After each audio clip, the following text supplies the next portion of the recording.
በክፍለ አካላት ይገለጣል ብለህ ታምናለህ? ማለት በክፍለ አካላት አንተ ፈጣሪ ነህ ብለህ የምታምንበት ነው ወይስ እኔ የማምንበት? አንተ የምታምንበት። እኔ የማምንበት ቁርአን ላይ የነገረኝን ነው። በክፍል አካል ቢሆንም እንደኛ አይደለም። ለምሳሌ እጅ አለው ስንል እኛ እንደኛ እጅ ማለት አይደለም። እኔ አሁን ያልጠየቅኩልን ትመልሳለህ። ኢትዮስላ አዎ እጁ ለማን አይነት ነው ብዬ ጠይቄ ያለው። እሺ አዎ ይገለጣል። ስለዚህ ስንት አካላቶች አሉት? እኛ የተነገረን ብቻ ነው እንጂ ሌላ ቁጥር ውስጥ አንገባም። እኛ እኮ የተነገራችሁ ስንት ነው ብዛቱ? የተነገረን በቁጥር የሚሰላ የሚቆጠር አይደለም። ለምን ነው የማይቆጠረው? በቃ ምን ያህል እንደሆነ እንዴት እንደሆነ እኛ አናውቀው። እሺ ይመለካል አካሉ አይመለክም? ምን ማለት እኛ የምናመልከው አንድ አምላክን ነው። እኔ ይሄን ጥያቄ ወደ አንተ ሳዞረው የኢየሱስ ክርስቶስ እጅን ታመልካለህ አንተ? ይሄ ወደ አንተ ላዙርና ኦኬ እኔ በስጋ የተገለጠ ስለሆነ እሱን 1% ብዬ አመልከዋለሁ። አይደለም ገባኝ። አይ የምታመልከው አምላክን እንጂ አንድ አምላክ ብለህ ታመልካለህ። ነገር ግን የኢየሱስ ክርስቶስ እጁን ወይ ደግሞ የሆነ አካላቱን ብልቱን ታመልካለህ ብለህ መልስህ ምን ይሆናል? መልካም እኔ በስጋ ስለተገለጠ ብያ በስጋ የተገለጠው እሱ የተዋህዶን ገንዘብ ስላደረገ እሱን በሙላት አመልከዋለሁ ብዬ መልስላለሁ። አንተ ግን እጅ አለው እግር አለው አላቅም ነው ያልከኝ አይደለ? ጥያቄ አልመለስክም። ለይቼ እኮ ነው የጠየኩህ። አዳምጥሽ። እኔ ኢየሱስ ስትለኝ እጁ ከእግሩ የተለየ ነው ብዬ አላምንም። አንድ ነው ስል እጁ እዛ ጋር እግሩ እዛ ጋር አይደለም። ያለህም እጅና እግሩ እንደ ኢየሱስ እንደዚህ የተያዘ ነው በስጋ እንደተገለጠው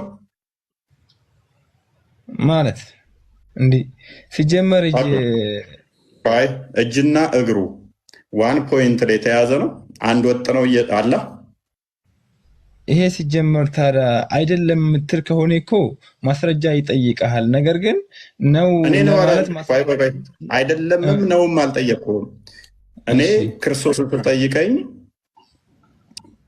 እሱ በስጋ የተገለጠው እሱ አንድ ነው ብዬ ስል 1 ፖይንት ላይ ተያዘ በስጋ የተገለጠ። እኔ እጅ እግሬ 1 ፖይንት ላይ ተያዘ ስለሆነ ያላህም እንደዛ የተያዘ ነው ወይ እጅ እግር ነው ስጠይቅህ፣ ያላህም እንደዛው የተያዘ ነው። ምክንያቱም አላህ በስጋ የተገለጠ አምላክ አይደለም፣ ኢንካርኔት አላደረገማ።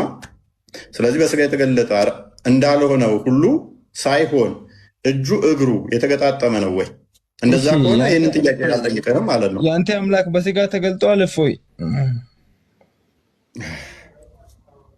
ወደኋላ ለምን ትመልሰኛለህ? እኔ እኮ እየመለስኩልህ ነው። አይደለም የአንተ አምላክ አላህ በስጋ አልተገለጠም እያልክ ነው። አንተ የምታመልከውም አምላክ በስጋ አልተገለጠም እያልኩህ ነው። ኢትዮጵያ ክርስቶስን ስጠይቀኝ እኔ በስጋ ስለተገለጠ አንድ ብዬ የምለው እጅ እግሩ ተነጣጠለ ስላልሆነ ተገልጧል። ድንቁርና ነው የተጠናወጠው ልጁ። ምን አገናኘው ነው እንጂ አብ አምላክ አይደለም። እኔ አይደለም አልወጣኝም። እሺ እኮ መልስልኝ። አብ ተገልጧል ታውቀዋለህ? ምን አለማወቅና ማወቅ ጋር ምን አገናኘው? አውቀዋለሁ፣ በደንብ አብን አውቀዋለሁ። ማለቴ በስጋ ተገልጧል ነው እሷችን። አሁን እኔ ተገልጧል አልወጣኝም። ምን አገናኘው? እኔ ከጠየቅኩ ጋር ካለ እጅ እግር ጋር ከጠየቅኩ ጋር ምን አገናኘው? አብ መገለጡና ለመገለጡ ወገናችን ወደ አንተ ሲመጣ ለምን እንዲህ አንተ እንትን ትላለህ? እኔ እኮ አላህ በስጋ አልተገለጠም ብለኸኛል አላልከኝም? ኦኬ ጎበዝ። ይህንን ያልኩ ለምንድን ነው? እሱ ክርስቶስ እጅ እግር አለው ብለህ ስጠይቀኝ አዎ በስጋ ስለተገለጠ፣ ያንተ ግን በስጋ ሳይገለጥ እጅ እግር አለው። እኔ በባህሪ እግዚአብሔር አስቀድሞ ክርስቶስ ስግው ቃል በስጋ ከመገለጡ በፊት እጅ እግር አለው ብዬ አላምንም። አሁን እጅ እግር ስትጠይቀኝ ግን ቆይ አዳምጣ። በስጋ ስለተገለጠ አዎ እጅ እግር አለው የባሪያ መልክ የያዘ ስለሆነ ርዕሱ ምንድን ነው? ርዕሱ በአምላክ ዙሪያ ነው። እፎይ ለምን ታቀላቅላለህ? ርዕሱ ሚዩት አድርገው በቃ። አኗር ቀጥል። በዚህ መጠን ነው ጭንቅላት የሌላቸው እኮ ባይዘ በእናትህ ድንቁርና ተጠናወጣቸው ብሎ መልካም አካላት አሉት ብለህ ታምናለህ? አላ ማለት የተገለጹት ነገር አሉት። እኔ ኖርማሊ ምንድን ነው ኦፍኮርስ እኔ ሙስሊም ነኝ፣ ከሙስሊም ቤተሰብ ነው። ያው ከወሎ ነው እንትን ያልኩት ያደግኩት። ግን ቢሆንም ግን እናቴ ሙስሊም ነች፣ እህቶቼ ሙስሊም ናቸው፣ አባቴ ክርስቲያን ነው። ማለት በነፃነት ነው ያሳደገኝ እና ሞስሊ ያደግኩት ከአባቶቼ እህትና ወንድም ነው ያደግኩት እና ኦፍኮርስ ይሄ የምትለውን ነገር እኔ አሁን ያንተን እምነትም አልከተልም። ኦፍኮርስ እኔ ስቲል ሁለቱም ጭንቅላቴን እየነካው ስለሆነ ነው። ከምንም በላይ ግን እዚህ የምሬ ነው እባዬ እየመጣ ነው እንትን እምልህ እህቴን ስለምወዳት ነው እና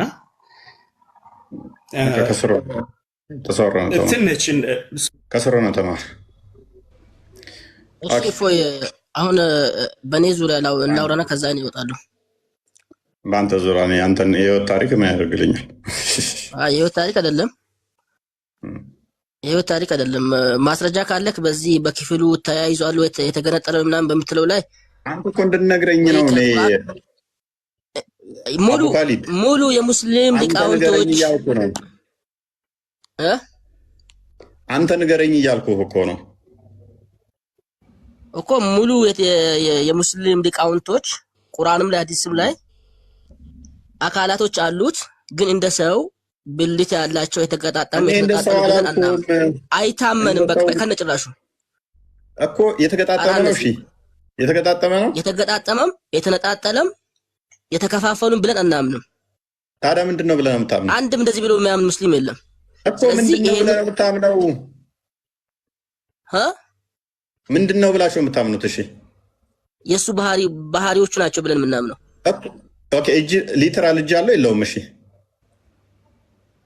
እጅ አለው፣ ግን ባህሪው ነው ብለን የምናምነው እኮ። ባህሪው ዛትን መሰረት ያደረገ ነው አይደለም? አካልን ባህሪ በአካል ነው የሚቆመው። ወንድማችን ባህሪ ስትል ዝም ብለህ ባህሪው ነው አትበል።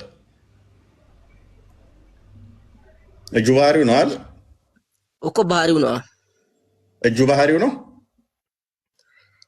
የአላህ ባህሪው ነው ብለን የምናምነው፣ ግን እንደ ሰው አይደለም። ልሂድልህ። ባህሪው ነው እጁ እጁ ባህሪው ነው። እጁ ባህሪው ነው፣ ግን እንደ ሰው የተያያዙ የተገጣጠሙ ብለን አናምንም። ይሄ አራነት ያልጠየኩን አትመልስ። ስንት ባህሪ ነው ያለው? እጅ የሚባል ስንት ባህሪ ያለው? ለአላህ እጆች አሉት፣ ባህሪዎች አሉት እያልከኝ ነው እኮ። ባህሪው ነው፣ ግን እንደ ሰው አይደለም። ጎበዝ ራሱን እንዴት እየቀበርክ እንደሆነ አሳያለሁ። ባህሪዎች አሉት። እግርስ አለው የለውም? እግር አካላት አሉት። እነዚህ አካላቶች ከሰው ጋር እናመሳስለው፣ እንደ ሰው አይደለም። መልሰህ አካላት በለኝ። አካል አይደለም ባህሪ ነው ብለህ ነበረ እኮ። የእሱ ባህሪዎቹ ናቸው፣ ግን እንደ ሰው አይደለም። አራት ነጥብ። ኦኬ ስንት ባህሪ ነው ያለው አላህ? በቁጥር አልተገለጸውም፣ በቁጥር መግለጽም አይቻልም። ይሄን ያክል ባህሪ ያለው ብለን አናምን። የሚያምን ሙስሊም የለም ከነጭራሹ። ስለዚህ የተለያየ ባህሪ የምታመልክ ከሆነ እኮ አንተ አማልክት አምላኪ ነህ። አንድ አምላክ ሳይሆን የተለያዩ አማልክት ነው እያመለክ ያለው። ባህሪ ማለት በደንብ አስተውሉ፣ አካልን ይዞ የሚመጣ ነው፣ አካልን የሚጎትት ነው። የተለያዩ ባህሪያት ካሉት አላ አንደኛው ባህሪው ተቆጪ ሊሆን ይችላል፣ አንደኛው አክራፊ ሊሆን ይችላል፣ አንደኛው ባህሪ ሳቂታ ሊሆን ይችላል፣ አንደኛው እግርና እጅ ነው የሚያኮርፈው። ቆይ አዳምጥ። አንደኛው ባህሪ ፈጣሪ ሊሆን ይችላል፣ አንደኛው አጥፊ ሊሆን ይችላል። አንደኛው ለምን ጊዜን ለመተንተን የተለያየ ባህሪ ያለው የተግባባን እንሂድ። አይሆን ነገር ጠቅሰክ ራስህ ከተባለ አተረጅን የአማርኛ ችግር ስላለበት ነው። እፎይ ባህሪው ቁርአንና ቁርአን ቃሉ ነው። ባህሪው ማለት ቃሉ ማለት ነው እንጂ አካሉ ማለት አይደለም። ልጁ የአማርኛ ችግር ስላለበት ነው። ለማለት የፈለገው ምንድነው? እኛ አሁን ለምሳሌ እጅ አለው አላህ እጅ አለው ስንል እንደ ሰው እንደኔ እጅ አለው ማለት እንችላለን? ኖ አንችልም። ከሰው የተለየ ነው። እጅ ምንድን ነው? አይደለም። እጅ ምንድን ነው? አይ እጅ ምንድን ነው? እሱን አስረዳኝሽ። አላህ እጅ አለው ብለኸኛል። እጅ ማለት ይሄ የእኛን እጅ ነው ወይስ የሱ እጅ ጠይቀኛለሁ? አላህ እጅ አለው አልከኝ። እጅ ምንድን ነው? አይመረመርም። የሱ እጅ አይመረመርም። ምንድነው ታዲያ? እጅ ያለው ስትለኝ ምንድነው ታዲያ? ምንድነው? ምን አለው እያልከኝ ነው? ልጅ እጅ ማለት ልጅ ሊሆን ይችላል ማለት ነው። እንደዛ ከሆነ ሚስትም ሊሆን ይችላል። በሌላ ቋንቋ አምጣ። ሚስት ሊሆን ልጅ ሊሆን ሚስት ሊሆን ይችላል የሚለውን ከመጽሐፍ አምጣልህ። አይታወቅም ካልክ ሊሆን ይችላል። በግምት ለምን ትሄዳለህ? በግምት ራስን ሀሳብ ለምን ትሰጣለህ?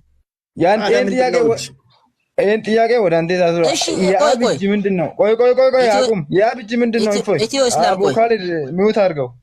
የአብ እጅ ምንድን ነው? እፎይ ቶሎ በል ያላ መልስልኝ። ወላሂ ጥያቄ ከመለስ የአብ እጅ ጥያቄው ግባ። የእጅ ፈጣሪ ነው። የአብ እጅ ምንድን ነው? መልስ። የእጅ ፈጣሪ ነው። የአብ እጅ ምንድን ነው? አካል ነው። የአብ እጅ አካል አይደለም። እኛ አካል ስትል ምንድን ነው? አካል ስትል ምንድን ነው የሚለውን እኔነትን ፐርሰንን ከሆነ ራይት ይቻላል። የአብ እጁ ምንድን ነው? ወልድ ነው፣ ቃሉ ማለት ነው። ራሱን አብ ራሱን የቻለ እጅ የለውም። የአብ እጅ እኛ ወደኋላ ተመልሼ አላስረዳህም። ቅድም ይህን በደንብ አስረድተናል። ታምነውን አውቃለሁ። አንተ የምታምነውን አውቃለሁ። ችግር የለም። አንዴ በእናትህ ኢትዮ ኢስላም ለአቡ ካሊድ ቅድም በደንብ አድርጌ አስረድቼዋለሁ። በእናትህ እንደገና ወደኋላ ተመልሰን ከስሩን በቃ በማያውቁት ላይ ነው የመለሰው። ከስሩን እሺ፣ አቡ ካሊድ። ስለዚህ እጅ ስትል ታዲያ ምን እያልክ ነው አንተ? አሁንም እኔ እያልኩ ያለሁት ሊቃውንቶች የተስማሙበት ለአላህ እግርና እጅ የሚሉት ቃላቶችን እናጸድቃለን። እነዚህ የአላህ መለኮታዊ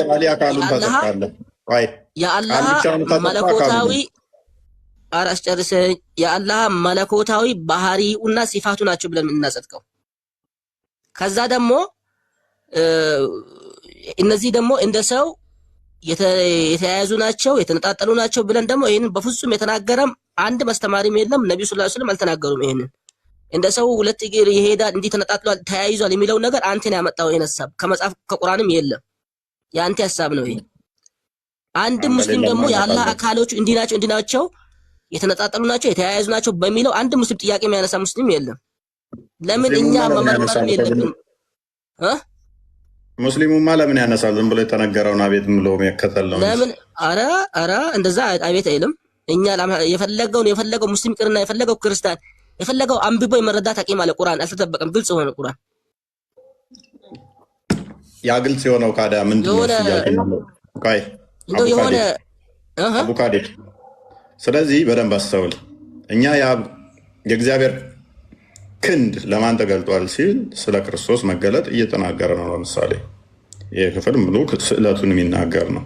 ቀደም በግብረ አካላት ይነገራል ብዬ እኔ እንዳስቀመጥኩት እናንተ አሁን ምንድነው እሱ እናንተ ጋር ሆነው አናብራራም አላችሁ።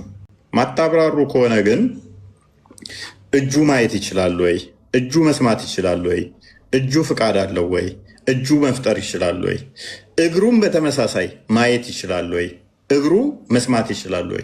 እጁ ማየት፣ እግሩ ማየት፣ እጁ መስማት፣ እንደዛው አካላቶቹ ይችላሉ ወይንስ አይን የምትባል የሚያይባት፣ እግር የምትባል የሚሄድባት፣ እጅ የሚባል የሚሰራበት የተለያዩ ናቸው? ይሄን ብቻ መልስልኝ። እነዚህን አሁን እዛ ቁርአንም ላይ ብዙ ጊዜ የጠቀሳቸው ራሱ በገለጸው መልኩ ነው እኛ የምናጸድቀው። ኮሜንት እጁ ማየት፣ መስራት፣ መፍጠር፣ እግር አለው እጁ። ለምሳሌ እጁ ሌላ አካል ነው እያልከኝ ነው። ሌላ ራሱን የቻለ ነፍስ ያለው እግሩም እንደዛው ራሱን የቻለ ነፍስ ያለው የሚንቀሳቀስ እያልከኝ ነው። እንደዛ ብለህ የጠየቀኝ ነው ያለው። እጁ ማየት የሚችል መስማት የሚችል መፍጠር የሚችል ፍቃድ ያለው ለምን እንደዛ አላህ እኮ ነው የምናመልከው። አንድ አላህ ነው የምናመልከው። ስለዚህ ያ አንድ አላህ ደግሞ የሆነን እንደዚህ አረኩኝ እንዲህ አረኩኝ ሲል ይሄ እጆቹ እንዲህ ናቸው ብለን እኮ እኛ እንደዚህ ጥያቄ አናነሳም ከጭራሹ። አቡ ካሊድ፣ ስለዚህ እጁ የሚያይ የሚሰማ የሚለው ለእጁ አይነገርም ማለት ነው። የለውም። ለምንድን ነው እሱ ባለው እሱ በነገረን መንገድ እናጸድቃለን። ከዛ በተረፈ ደግሞ እንዲህ ነው ብለን አንመራመርም። እግሩ ያያል። ለምንድን ነው የማያየው? አያይም። አያይም የሚባል አለ ቁርአን ላይ እየጠየቅኩህ ነው። እግሩ ይሰማል። ለምንድን ነው የምትመራመረው አንተ? አያይም አልከኝ። በቃ መለስክልኝ እኮ ለምን ትመራመራለህ? እግሩ ይሰማል። ለምን ትመራመራለህ? ቁርአን ላይ የለም እንደዚህ አይነት። እግሩ መስሚያ ነው። አረ ቁርአን ላይ የለም እንደዚህ አይነት። አትጠይቅ እንደዚህ አይነት ጥያቄ። ታንክ ዩ ፔሬድ። ምንድን ነው የጠየቃለው?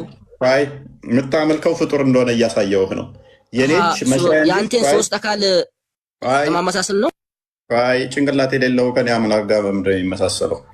የአንተ ጭንቅላት አለው፣ ችግር የለውም። እሺ አዳምጥ። ሎክ እጁ ማያይ ማይሰማ ከሆነ እግሩ ማያይ ማይሰማ ከሆነ በደንብ አስተውሉ። እግሩ ማያይ ማይሰማ ከሆነ ፍቃድ ከሌለው እግሩ እጁም በተመሳሳይ ማያይ ማይሰማ ከሆነ ይሄ ፍጡር ነው። የኔ እግር አያይም፣ መንቀሳቀሻ ብቻ ነው። ድምፅ ብታሰሙ እግሬ አይሰማም፣ ጆሮ በምትባለው ብቻ የምሰማው። አላህም እንደዛ ፓርቲሽን ያለው ኢች አካላቶቹ እንደዛ ከሆኑ ጉድለት አለበት ማለት ነው። ከዛስ ግራና ቀኝ አለው፣ በግራ አለ፣ በቀኝ አለ። እሺ በጣም ጥሩ። ከዛስ ፊት አለው። ይሄ ሊትራሊ ምንድነው? የፍጡር ባህሪ ነው። ከዛ ይካበባል ማለት ነው። ጣቶች አሉት። ጣቶች 5 አሉት። 5 ብሎ ለመቁጠር ደግሞ 1 2 3 መባል አለባቸው። አንዱ ከአንዱ ስቆጥሩ ክፍተቶች አሉ አይደለ? እነኚህ ክፍተቶቹ በደንብ አስተውሉ። ፍጡር ከሆኑ አላህ በፊት ምን ነበረ? ሲልድ ነበር። ከዛ ስፔሱ ፈጠረና ጣቶቹን ሰነጣጠቃቸው ማለት ነው። አንደኛው ሎጂክ። ወይንም ደግሞ እንደዚህ ክፍተት ከሆኑ ኦልሬዲ ይሄ ፍጡር መሆን የለበትም። ምን ስፔሱ ራሱ ፍጡር አለመሆን አለበት አላህ ይኖር ዘንድ። ቦታው ራሱ የክፍተቱ 1 2 ብለን ለመቁጠር ክፍተቱ ፍጡር አለመሆን አለበት። ይሄ ያንተ ሐሳብ ነው። ያንተ ሐሳብ ነው። እንዲህ አዳምጥ። ቀላል ሎጂክ እኮ ነው እየነገርኩህ ያለሁት። ሁለተኛ ግራና ቀኝ ያንተን ሎጂክ ለምን ትነግረኛለህ? ለምን ጊዜ ታባክናለህ? አዳም ላስወርደን አትጩህ። በደንብ አስተውሉ።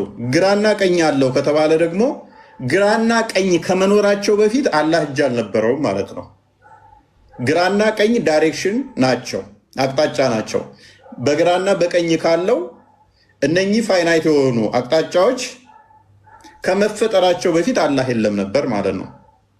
በአቅጣጫ ስለተወሰነ ግራና ቀኝ እነኚህ ስፔሶቹ ፍጡር ስለሆኑ ማለት ነው። ፊትና ኋላ ስላለ እነኚህም ፊትና ኋላ ለመኖር ካሉ ግራና ቀኝ ካሉ ከዛ የሚታይ ከሆነ ስፔስ የሚይዝ ከሆነ ይሄ ፍጡር ነው። እነኛ አካላቶቹ ደግሞ እጁ ማይሰማ እግሩ ማይሰማ። እሺ እንደዚህ ተንትነ ከዛ ፍጡር ነው እያልክ ያለው ግራና ቀኝ ያለው ያንተ ሐሳብ ነው፣ ያንተ ትንተና ነው፣ ያንተ ሎጂክ ነው።